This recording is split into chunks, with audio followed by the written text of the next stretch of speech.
بسم اللہ الرحمن الرحیم۔ السلام علیکم۔ حضرت موسیٰ علیہ السلام کے انتقال کے کافی عرصے بعد بنی اسرائیل کے سرداروں نے اس وقت کے نبی سے کہا کہ ہم کو ایک بادشاہ کی ضرورت ہے جس کی سرداری میں ہم اللہ کے دشمنوں سے جنگ کریں۔ اللہ کے نبی ان کی حالت کو خوب جانتے تھے، اس لیے پہلے تو انہوں نے انکار کر دیا کہ یہ لوگ بزدل ہیں، جنگ نہیں کریں گے۔ مگر جب قوم اور سرداروں کا اصرار بڑھا اور وہ نہیں مانے تو اللہ کے نبی نے فرمایا، اللہ تعالیٰ نے تمہارے لیے طالوت کو بادشاہ مقرر کیا ہے۔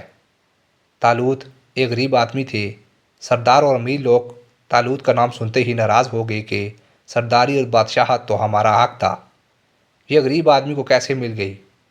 حضرت طالوت بڑے عالم، جنگ کے ماہر، بڑے بہادر اور طاقتور آدمی تھے، اس لیے اللہ تعالیٰ نے ان کو بادشاہ مقرر کیا تھا۔ اللہ کے نزدیک تو امیر و غریب سب برابر ہیں، اس کے نزدیک وہی اچھا ہے جو نیک ہو۔ لوگوں کی تسلی کے لیے اس وقت کے نبی نے یہ بھی فرمایا کہ حضرت طالوت کو بادشاہ بنانے کی ایک نشانی یہ بھی ہے کہ جس صندوق میں حضرت موسیٰ اور حضرت ہارون علیہ السلام کی یادگار ہے، اسے فرشتے اٹھا کر تمہارے پاس لے آئیں گے۔ چنانچہ فرشتے وہ صندوق ان کی قوم کے پاس لے آئے۔ آخر انہوں نے حضرت طالوت کو اپنا بادشاہ مان لیا۔ آخر جب حضرت طالوت اپنی فوج لے کر روانہ ہونے لگے تو انہوں نے اپنی قوم کی ایک آزمائش کی کہ اگر کوئی مصیبت آئی تو یہ لوگ اس کا مقابلہ کریں گے یا بھاگ جائیں گے۔ انہوں نے کہا کہ آگے چل کر پانی کی ایک نہر آئے گی، جس نے اس کا پانی پی لیا اس کا مجھ سے کوئی تعلق نہ ہوگا۔ میرا آدمی وہ ہے جو اس میں سے پانی نہ پیے، ہاں زیادہ سے زیادہ ایک چلو پینے کی اجازت ہے۔ مگر جب یہ نہر پر پہنچے تو 313 لوگوں کے علاوہ باقی سب نے بہت زیادہ پانی پی لیا۔ جب پوری قوم نہر کے پار اتر گئی تو ان میں سے وہ لوگ جنہوں نے ایک چلو سے زیادہ پانی پیا تھا کہنے لگے کہ ہم اپنے دشمن جالوت سے لڑنے کی طاقت نہیں رکھتے۔ مگر ان میں وہ لوگ جو ایماندار تھے، یعنی وہ 313 جنہوں نے صرف ایک چلو پانی پیا تھا، پکار اٹھے کہ اکثر ایسا ہوتا ہے کہ اللہ کے حکم سے تھوڑی جماعت بڑی جماعت پر غالب آ جاتی ہے۔ اللہ ہمیشہ صبر کرنے والوں کا ساتھ دیتا ہے، ہم اللہ کے بھروسے پر جالوت سے لڑیں گے۔ جب یہ لوگ جالوت کے لشکر کے سامنے آئے تو دعا کی، ہے ہمارے رب، ہمیں اپنے پاس سے صبر عطا کر کے مار مٹیں، مگر دشمن سے ڈر کر پیچھے نہ ہٹیں، ہمارے پاؤں جمائے رکھ اور ہمیں فتح دے۔ پھر اللہ کے حکم سے انہوں نے دشمن کو شکست دی اور حضرت داؤد علیہ السلام نے جالوت کو قتل کر دیا۔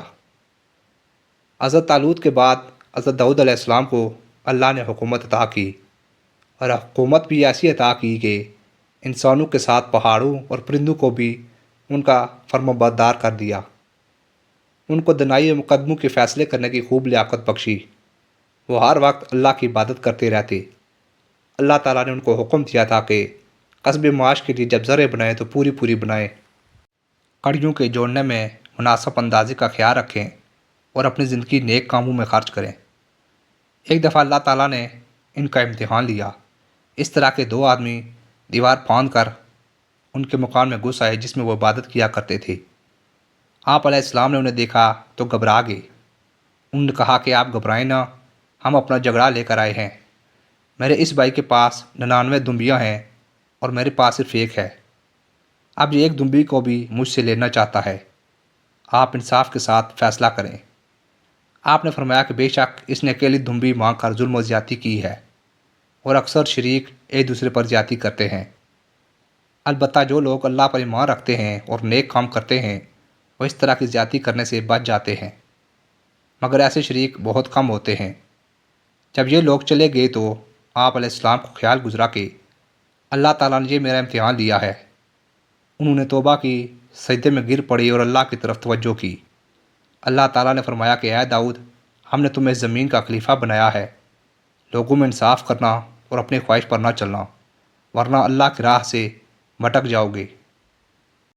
اس سے ہمیں یہ سبق ملتا ہے کہ مسلمانوں کے بادشاہ کے لیے مالدار ہونا ضروری نہیں، بلکہ اس کو عالم، طاقتور، بہادر اور لڑائی کے طریقے جاننے والا ہونا چاہیے۔ جیسے حضرت طالوت غریب آدمی تھے، مگر یہ سب خوبیاں ان میں موجود تھیں۔ اللہ تعالیٰ نے ان کو بادشاہ بنایا۔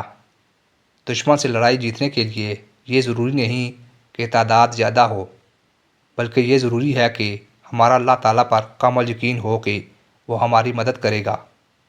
ہم موت سے نہ ڈریں اور اپنے امیر کی اطاعت کریں۔